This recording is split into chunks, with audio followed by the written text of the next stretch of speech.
What's up guys, Sam Adams here, and tonight I want to talk about Dying Light, an upcoming first-person shooter zombie survival game for the Xbox One, PS4, and PC.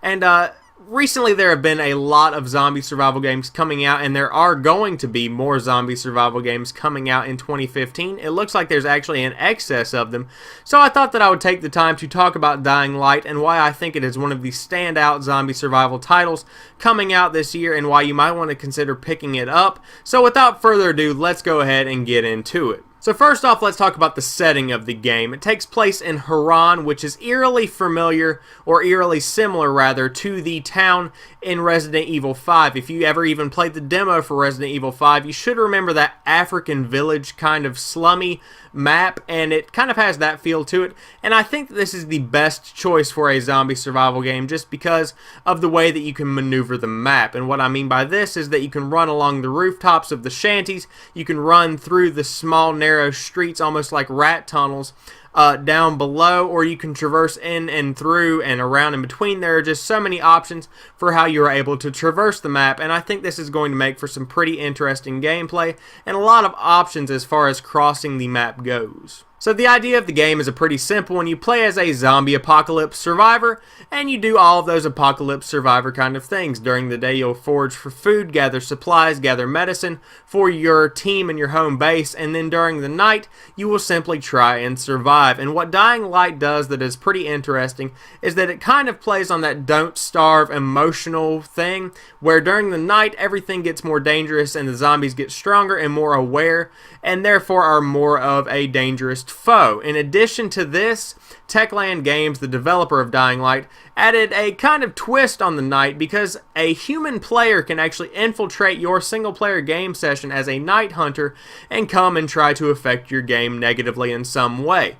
So this new player entering your single-player campaign, combined with the fact that the zombies are more lethal, will definitely make for some interesting nights and would make this game almost impossible to beat. Except for safe zones. Safe zones make these night sequences possible just because they're kind of a combination of towers and safe houses from the Far Cry series, where you'll be able to go to a certain section of the map in Dying Light and kill a couple of zombies, maybe even kill a mini-boss, and then you'll enter a room, flip on a switch, and the lights will come on outside, thus making that area safe to camp out for the night so that you don't have to try and make it back to your official outpost and risk being eaten. I think that this is probably the best move that Techland Games could have done to save Dying Light, unless it was meant to be a permadeath in the beginning, just because I can see reviews being lower when the game first came, or would come out, saying that the game was too hard, there was no really way to survive the night or beat the game just because it would have been too difficult.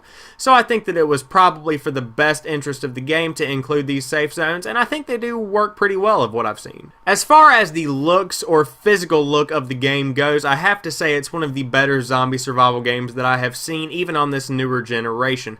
One thing I want to point out is that the lighting effects are absolutely gorgeous in Dying Light. And whenever you have a game that is centered around the fact that night is a lot more dangerous than day, then you really have to give that effect in the lighting, just because, like I know I'm saying light a lot, but light really does matter in this game. So whenever I was watching gameplay and I saw that dusk was slowly starting to descend upon the city, I even got that sense of dread, and Techland Games successfully made this sense of dread by whenever dusk slowly starts to settle, it slowly begins to get darker, your vision dims, you can't see as far, and it just gives that overall creepiness and eeriness that you know that night is coming and that danger is approaching, and that is definitely great for setting the tone of a game and making you worried that you might not survive the night, and that's something that's pretty cool and imperative to the experience of Dying Light. It is completely apparent that the team over at Techland expects us to spend a lot of hours in Dying Light just because of the different ways that you can play this game. And what I mean by this is that you can use distractions and environmental cover to sneak past enemies. You can use melee weapons like a Walking Dead style experience to take out enemies, or you can just go in guns ablazing, firing a whole bunch of different weapons and grenades and all of these different things that you can find in the game and making a whole bunch of noise, attracting a whole bunch of attention, game. Really, it's entirely up to you, but it definitely does provide some replay value whenever you're able to play through the campaign once, go back through and play through it again, and get a completely different experience and feel for the game, and that's a pretty cool thing to have. In addition to the main story, there are over 100 side quests that you are able to complete, as well as community missions that will become available whenever the game first releases on January the 27th.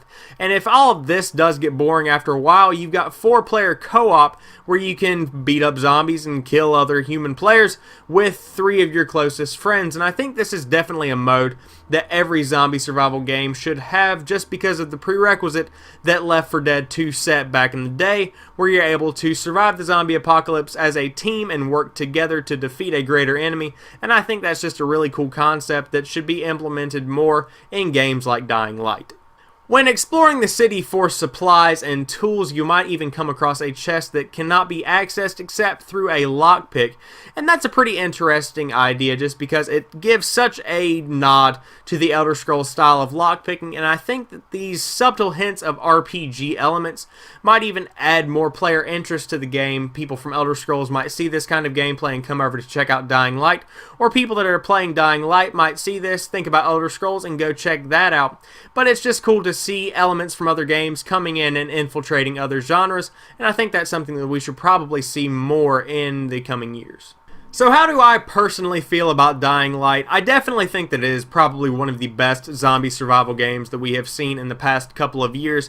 But what is really interesting to me about Dying Light is that it combines elements of Far Cry, Elder Scrolls, Don't Starve, State of Decay, and Mirror's Edge together to make a really, truly unique zombie survival game that we haven't really seen before. And generally, I don't recommend games to other people just because what is good to me might not be good to you. But I can definitely say that if you're looking for a new kind of zombie survival game, Dying Light might be one of the ones that you want to check out in 2015. But like I said earlier, there are a ton of zombie survival games coming out in 2015. So you might want to save your money and check out something else. But if you do choose to invest it in Dying Light, I don't think you'll be going down a wrong path. So there you guys have it. If you've enjoyed this video, drop me a like down below, and please share this video with your friends. Tell a friend about me. I'm trying to get my channel to grow so I can bring you guys more content. And also comment what you think about Dying Light. Are you going to be picking up the game? How does the gameplay look? Do you think that Techland did the zombie survival genre justice?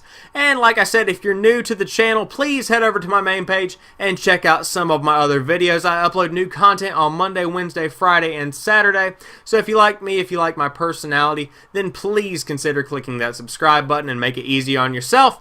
So without further ado, I want to thank each and every one of you for watching this video, and I will talk to you soon. Peace.